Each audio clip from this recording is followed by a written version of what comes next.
Yo, what's good, guys? Welcome back to the channel. And before the video starts, I do want to say thank you guys for the support on the channel. I will be making some more videos, and I do want to say that I will be taking this deck to Nats, so I will be making some more videos about this deck for Nats, and just gonna be making some more videos not only about Nats but just some other stuff, you know what I mean?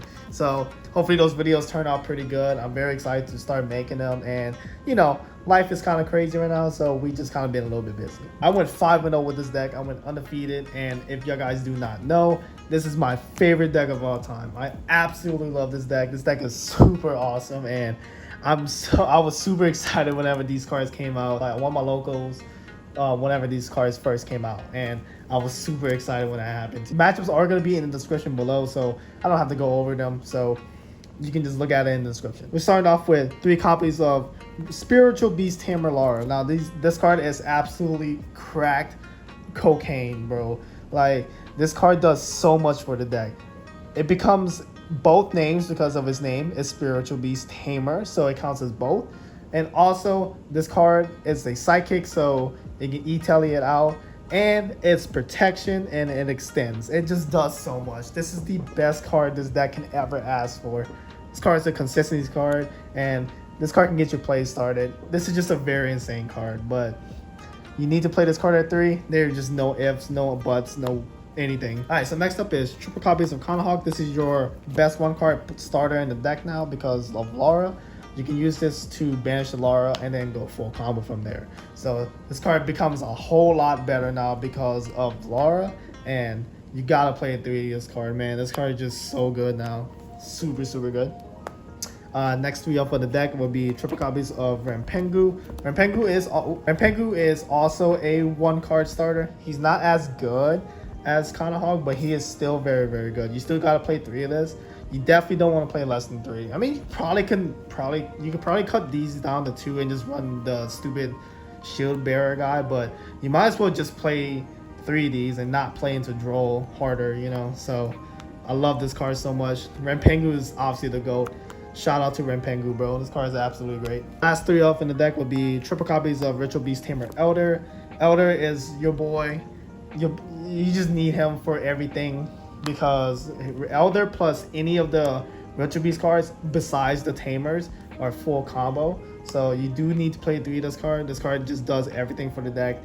Just like how it did back then, it's just still super good now. Also, if some people imperm this card it's just the best feeling ever. If you normal summon Elder, the imperm, you might as well just go to the next game, bro. Next up for the other cards, running 1 Winda. You gotta play Winda. She counts as both, and she does help with going second a lot because you can always just crash in 2 cards like Appaloosa and SP Little Knight, and you can get a lot of advantage off of it because of this card. So it's super, super good.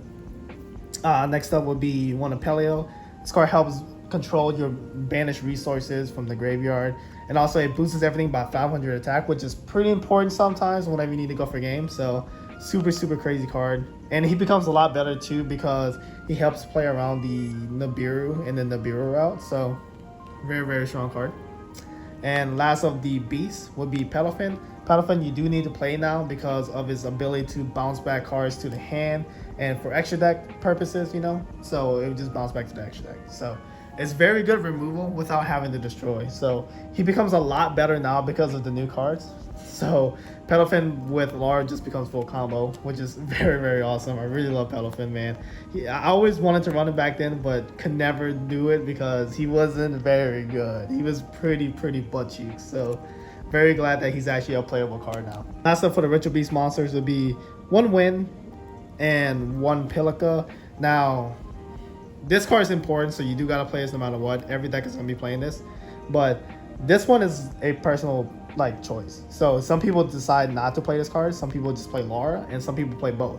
But the only reason why I chose not to run both Reborners was the fact that I don't want to draw into too many of the Reborners because you want to search them off a combo, and they are kind of bricks if you do draw into the Reborns sometimes, you know what I mean? So you do only want to just play 1 of each. You should just play Lara over Pilica, but the only reason I chose to play Pilica was because of his attack points. That was literally the only reason. That is literally just personal preference because they do literally the same exact thing. So, and also it has a very niche line to whenever it goes to the extra deck because it's a pendulum. you can use Rampengu's effect to dump Pelica because it's in the extra deck now, and then you can just dump Lara. So you pretty much just dump 2 free cards. So off of Rampengu with this card. So it's a very little niche thing. It did come up like once, so it's not bad. But that's the only reason pretty much I chose to run it over Lara, because it's just more attack. We're running 2 copies of Inheritance. Now this was at 3. I decided not to run 3 for the purpose of just running an extra hand trap. This card is just a consistency card. It has a niche ability to where if 2 cards are tagged out at the same time, you can change the battle position of a card, which is pretty cool for going for OTK lines. And it also makes your opponent's monster lose attack, which is very, very nice as well. So it's super good. It's super good. Just like it helps going second. It helps clearing boards a little bit better too. So very, very nice card. Some people do cut this down to 1. I don't really like it at 1. I definitely think this should be at 2 because the deck still needs consistency a little bit, you know. So I really do like it at 2. And then to finish up the Ritual Beast cards, we have 1 Bond and then 1 Steeds. I chose to play 1 because of the fact that this deck still needs help going second a little bit. So you want to just cut the other Steeds for an extra piece of interruption, like hand traps or board breaker. 2 Steeds are just, it's good and all, but it's just kind of a win more kind of card. 1 Steeds is plenty, so you definitely don't need to run more. And Bond is obviously part of combo sometimes. And for the way how I play it, I do run Bond as the main combo line, and it's super, super strong for going for game as well because, I mean, it's a quick play. You could just summon any extra deck card and it dodges Imperm. It's a pretty decent card, you know. Really like this card. Next cards would be more consistency cards. I chose to run 3 copies of Emergency Teleport. Now, I'm not running Prosperity in this build because I just don't think that this deck has enough room to run Prosperity. You can't get the full value of Prosperity anyway because the most you can manage is 3. And this deck is semi-consistent, so you don't need it. But you can still play it if you want to. I just chose not to because I just want to run a little bit more non-engine. For the hand traps, I know y'all probably see it, but we are running the triple copies of Dimension Shifter. I mean, you gotta kind of run this card. This card just does nothing but benefit the deck. Doesn't hurt the deck whatsoever. It's just, this card is so broken. If this card were to get banned, it would be probably because of this deck. This deck can just take full advantage of it because it can always go for game right after. It's just, this card just is so broken. I just don't understand why it wasn't banned. Next up is double copies of Ash Blossom. I mean, Ash Blossom is just Ash Blossom. It just hits other cards. It just, no more explanation for that. We chose to play 1 Ghost Mourner. Now, Mourner was probably a weird choice. It worked out, you know. It's just another piece of interruption. It just theoretically just another copy to play of like Imperm. And the reason I chose not to play like Valor was because I was just running Shifter. That was just literally the only reason. But I really like the Mourner, so I just chose to play like that. And it was just a neat one of. And like I said, this probably could have been Inheritance, but I just wanted just to play Mourner. I really like it. Next up is triple copies of Imperm. Imperm is Imperm. You just negate some stuff. Pretty nice. It helps going second too as well, obviously, because it's Imperm, you know. But don't need to explain Imperm too much.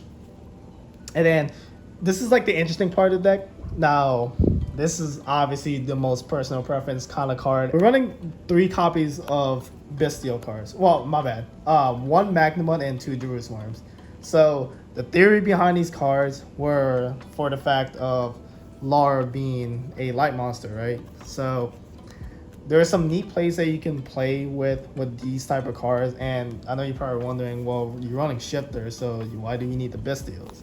Well, 1, if you do draw into more Shifters, you can always use the Bystial to banish your own Shifter, get a free card, and then Shifter again. You know what I mean? That's just one way you can do it.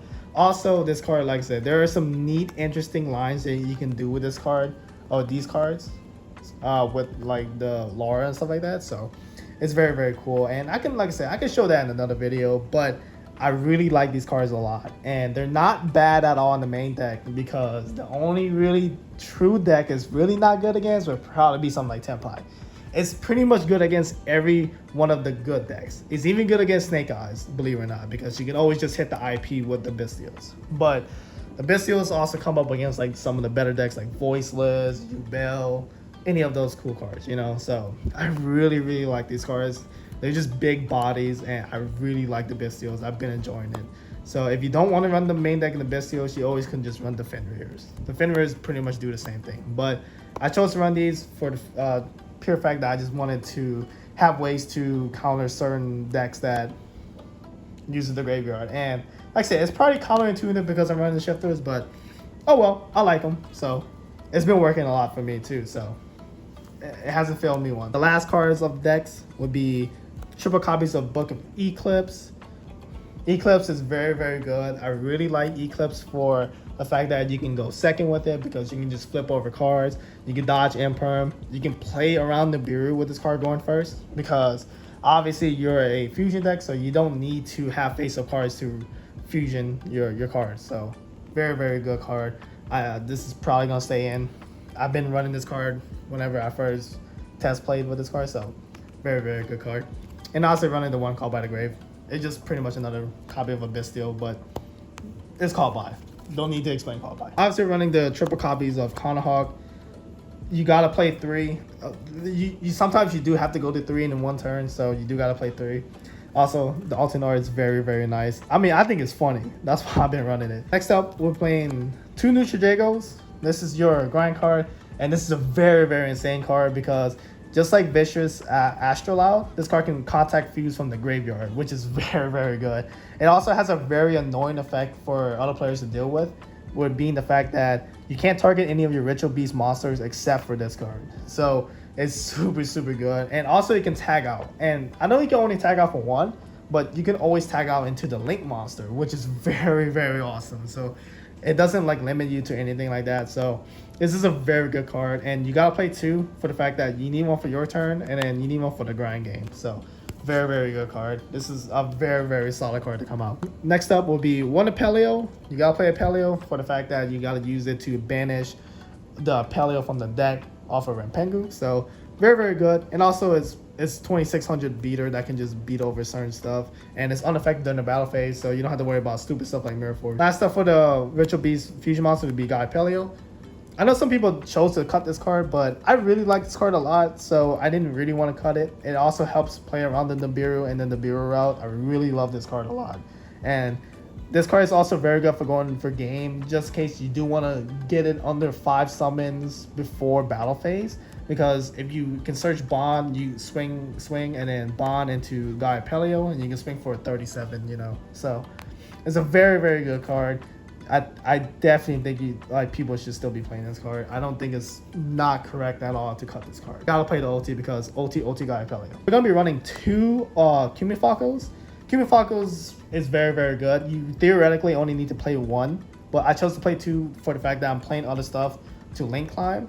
So it's very, very useful. Sometimes the second one does come up just in case, you know, for certain matchups, but it very rarely comes up. But theoretically you only need 1, and most of the time I'm just using just to dump this and just to dump the Lara off of Rampengu. So that's why I like playing 2. I've always played 2, so I really like it like that. And then 1 Ulti-Reirautari. Reirautari is just part of your end board. This card, quick effect, banishes a card. 1 Ritual Beast card you control, and then 1 other card. So it's very, very good. You're pretty much just not losing anything because all your Ritual Beast cards just tag out anyway. So you can just target this and another card, and you can just tag out and it'll just banish the other card, you know. So you don't lose anything off of this card, so it's very, very good. Also has a niche floodgate effect where you can't tribute cards to activate card effects, which is very good. It's very, very good. That means your opponent just can't activate some like Econ. Next up for the other Link monsters, we're running, or other extra deck monsters. I mean, the rest are Links anyway. But 1 Anima. This comes up for the Lara line, and like I said, it can come up for the other lines as well. This card is just very, very good.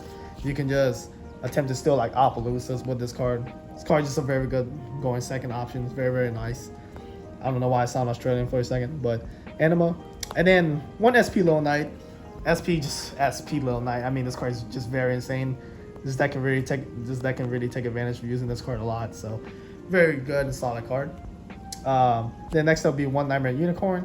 Nightmare Unicorn is just the same thing as SP pretty much. It's just board clearing stuff for going second. It helps a lot.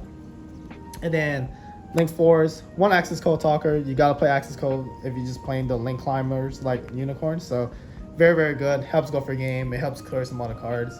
And then last up would be 1 Appaloosa. because this is also just part of your inboard, and it's Apelio. You just negate 3 cards, sometimes 2, but most of the time it's just 3 in this deck. Pretty much you can just set up Apelio, Reirautari, a Ritual Beast monster like this, and then you can have Steeds as well. So that can be part of your inboard as well. It's a very strong inboard because you have Steeds to protect the Apelio from destroying and stuff. So you can have 3 free negates, and then you can just banish as well. So it's just a super strong card that you can set up with your inboard. So it's pretty much mandatory to play. Then for the extra deck monsters, let's go ahead and move on to a side deck real quick. All right, so for the side deck cards, we're just playing pretty much your generic stuff.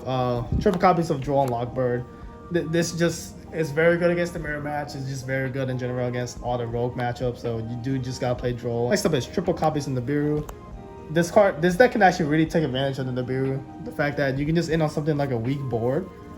It's probably like an old combo. Your guys probably already know about this, but if you have something like Cannahawk, you can just do Cannahawk chainlink 1, target the 2, and then you can just chain the Nibiru, and then you just don't lose anything. Next up would be triple copies of Crossout Designator. Now, we're running this card because of the fact that we want to cross out Nibiru. Sometimes you're just not going to be able to play the Nibiru, even if you have Eclipse. Sometimes your opponent could just hold the Nibiru to an end phase, so I mean, you can still play around it, but sometimes if you want to have a 100% win guaranteed and you want to set up your normal board, you can just hold cross out to an end of main, and then you can just cross out, call Nibiru, and they freak out. Triple copies of Evenly Match is Evenly Match. I mean, the card just makes it to a simplified board state where you can just break the rest of their cards, and you can just pretty much just win from that position if you successfully resolve evenly. So just disgusting and just good against every deck. Very good for 1 second. And then last up is just double copies of Cosmic with a Heart Piece. I mean, it's just solid. You know, you want to have these for back row matches because, like I said, back row is just a very scary thing, especially going first against back row.